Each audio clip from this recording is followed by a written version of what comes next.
All right, so we're diving deep today into one of Australia's biggest mysteries, the Somerton Man. Oh, yeah.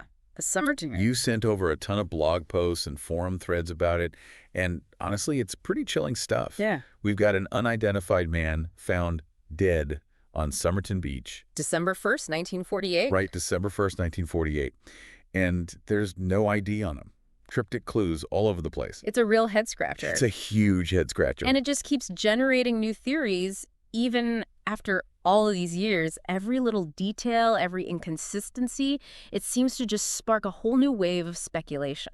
Yeah, and there are a lot of inconsistencies, right? Oh, absolutely. Like right away, we've got like these conflicting descriptions of the guy. So early newspaper articles, they're describing him with fair hair and hazel eyes. Right. But then later, a police report says gingery colored hair and gray eyes. Yeah. That's a pretty big difference. Those are pretty big difference.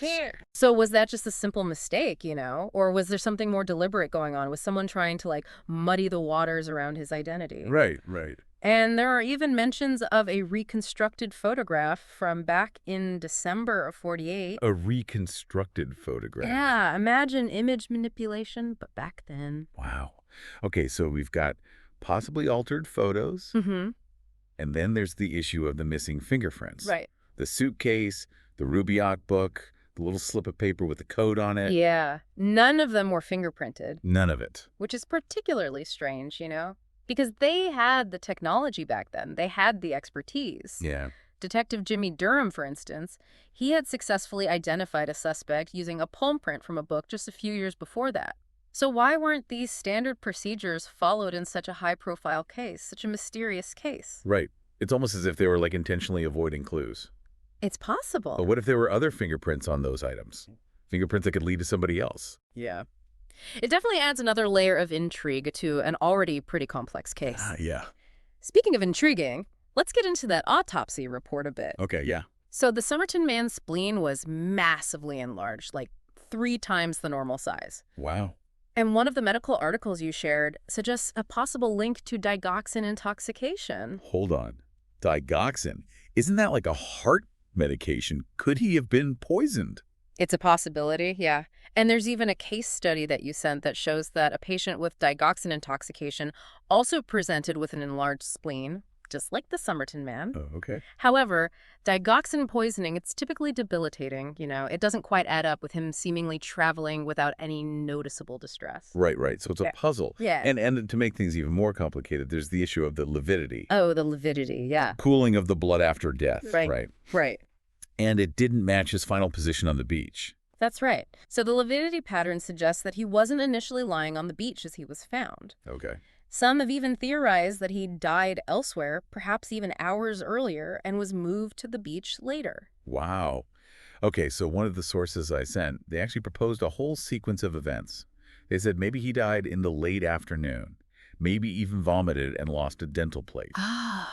Then someone laid him on his back, maybe on a bed, with his head tilted. Okay. And then finally, in the middle of the night, his body was transported to the beach and then posed in his final position. It's a fascinating reconstruction, and it would explain the lividity, but it also contradicts the coroner's estimated time of death. Yeah. Plus, there's that 1959 report of a man carrying a body near the beach around 10 p.m. Oh, wow. So it all gets really murky, doesn't it? Murky is an understatement at this point. So we've got conflicting timelines, possible poisoning, a potentially staged death scene. Are we even sure this was a murder? Well, that's a question that investigators have been grappling with from the very start. Yeah. There was no obvious cause of death, and the circumstances were incredibly suspicious. The lack of identification, the coded message, the inconsistencies, it all seems to point to something deliberate, something planned. Okay, you mentioned the coded message. Let's talk about that. Yeah. This is where the Rubaiyat comes in, right? Yeah, the Rubaiyat. The book found linked to the Somerton man through that torn piece of paper in his pocket. Yes, the Rubaiyat, a collection of Persian poetry. It's become almost as famous as the Somerton man himself. Right. And this book, the coded message inside, have fueled so many theories over the years. Right. Countless attempts at decryption. Yeah. Some people even believe that the torn piece of paper was intentionally trimmed, not ripped. Intentionally trimmed. Yeah, like another layer of deliberate obfuscation. Wow. And remember, they didn't fingerprint the book either. Nope. It's like every step of the way, There was another missed opportunity to potentially solve It this. seems that way. Oh. How about this? One of the sources proposed that the Somerton man might have suffered from chronic lead poisoning. Lead poisoning. Yeah. Now, that's an interesting angle. Right. Think about it. The enlarged spleen, possible kidney damage, it all kind of fits. Yeah. And get this, one of the sources links him to Port Petery, a town known for lead smelting operations. Oh, wow. And potentially even uranium exports back in the 40s. The Port Peary connection is really fascinating. Right. Because if he did spend time there, lead poisoning would certainly be a plausible explanation for his condition. Right. It also raises questions about his potential occupation and whether his presence in Port Peary was connected to his death at all. Okay, I need to catch my breath for a second. Yeah. We've gone from a mysterious man on a beach to possible poisoning, a staged scene, secret codes, and now we're talking about industrial toxins. Where do we even go from here? Well, let's dig a bit deeper into those intriguing details you just mentioned. There's a lot more to uncover, especially when it comes to the Ruby yacht and those missing fingerprints. Okay, so we've got a possible lead poisoning connection. We've got cryptic clues. And we've got more unanswered questions than a trivia night hosted by a sphinx. Yeah, it's a lot to unpack. Where do we even start to untangle this web? Well, let's go back to that glaring omission, the lack of fingerprinting. Right. It's particularly odd that none of the Somerton man's suitcase contents were dusted for prints. The tools, the glass dish, the razor, nothing. Yeah, you'd think like everyday items like that would just be teeming with his fingerprints. I mean, come on. Exactly. Basic logic, right. And remember, the police explicitly stated that the only way they connected the suitcase to the Somerton man was through that barber's waxed thread, the thread used to repair his coat collar, the Wow. same thread found in the suitcase. Hold on. If they could match thread, why not fingerprints? Like, they knew this was a suspicious death. Wouldn't prints be even more conclusive? You would think so, wouldn't you? It's like they were almost deliberately avoiding a gold mine of evidence. It does make you wonder if they were being overly cautious or perhaps there were concerns about what those fingerprints might reveal. Okay, let's talk about the Ruby yacht again. You mentioned it's become almost as famous as the Somerton man himself, but one of the forum discussions that you sent, it really caught my eye. Oh, yeah. Somebody pointed out that even the book itself, they didn't dust it for prints. You're right. That's another missed opportunity, and a significant one considering its direct link to the Somerton man and that coded message tucked inside. Right. Remember Detective Durham and that palm print from the secondhand book? Imagine if they had found prints on the Ruby yacht, maybe even prints belonging to someone else. It would have blown the case wide open. It certainly would have added a very dramatic twist to the investigation. Yeah, it's a mysterious book. Ah. A secret code, and then bam! A fingerprint that leads to another person. That's straight out of a detective novel. Instead, we're left with these gaps, these tantalizing what-ifs, and that's kind of what makes the Somerton man case so enduring. Right, right. Speaking of enduring mysteries, let's circle back to that lead poisoning theory for a sec. Could that tie into the missing fingerprints somehow? Ooh, that's an interesting thought. Perhaps his work, whatever it was, involved something that would necessitate keeping his fingerprints concealed. Okay. Maybe he handled materials or substances that were sensitive or dangerous. Okay, hold on.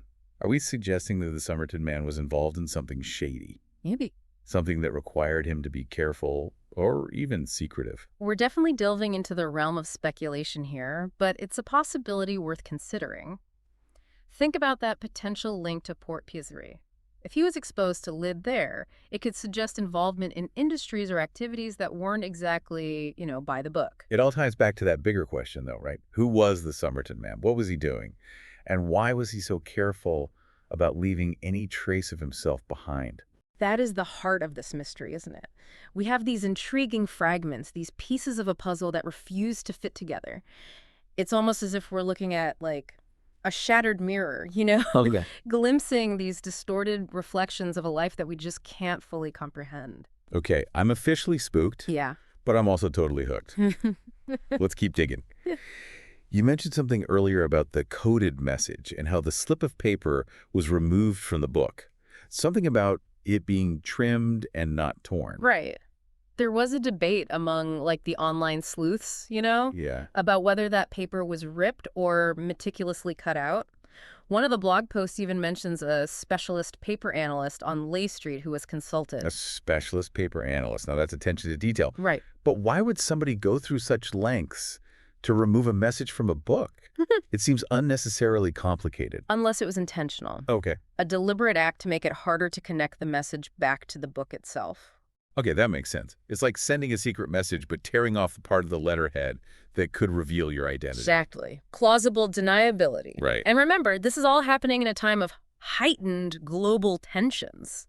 Espionage. Covert operations. So the possibility of the Somerton man being tangled up in something bigger, something with international implications, it can't be ruled out. Wait a minute, are we going full-on spy thriller now? A little bit, yeah. Secret agents? Coded messages? Poisonings? This is getting intense. Well, the Somerton man case has always had elements of, like, a Cold War spy novel. Think about it. The unidentified man, the cryptic clues, the possibility of aliases, secret identities. It's a very cloak and dagger. My mind is racing. Okay, before we get too lost in the world of secret agents and double crosses, let's take a step back and look at the evidence we have. We've got the lead poisoning angle. We've got the strange circumstances surrounding his death. We've got that darned rubaiyat with its coded message. What's the connection? Yeah, that's the million-dollar question, isn't it? And unfortunately, the answers remain elusive. But there's one more detail we haven't discussed yet. A detail that might offer a fresh perspective on the Somerton man's final moments. Okay, you've got me on the edge of my seat here. Spill it.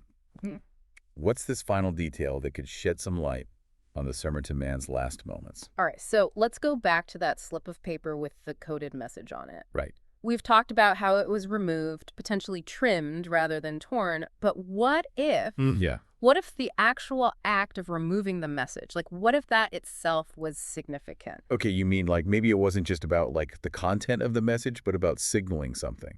Exactly. What if it was like a prearranged signal, a way for the Somerton man to communicate something without leaving, a traditional written message? Right. Think about it, removing a very specific piece of paper from a very specific book that could convey a very specific meaning to someone in the know. Okay, so like a secret code within a secret code. Wow, that's next level spy stuff. Yeah. But what could he possibly have been trying to communicate? Right. And to whom? Well, those are the questions that have haunted investigators and armchair detectives for decades, right? Yeah. Was it a message to a handler, a warning to someone, or maybe like a final act of defiance? It's mind-boggling to think that such a seemingly small act, just removing a piece of paper, could hold the key to unraveling this whole mystery. Yeah. It makes you realize how much we might be missing, how many subtle clues we've just totally overlooked. It really highlights the limitations of our perspective, doesn't it? Yeah. We're looking at this case through the lens of our own time, our own understanding of communication and espionage. Right. But the Somerton man was operating in a different world, a world where secrets were whispered and meanings were hidden in plain sight. Okay, so we've explored a lot of ground here. Possible poisoning, a staged death scene, secret codes, a potential connection to lead poisoning in Port Pirie, and now this idea of a hidden signal within the rubaiyat itself. Are we any closer to understanding who the Somerton man was and what happened to him?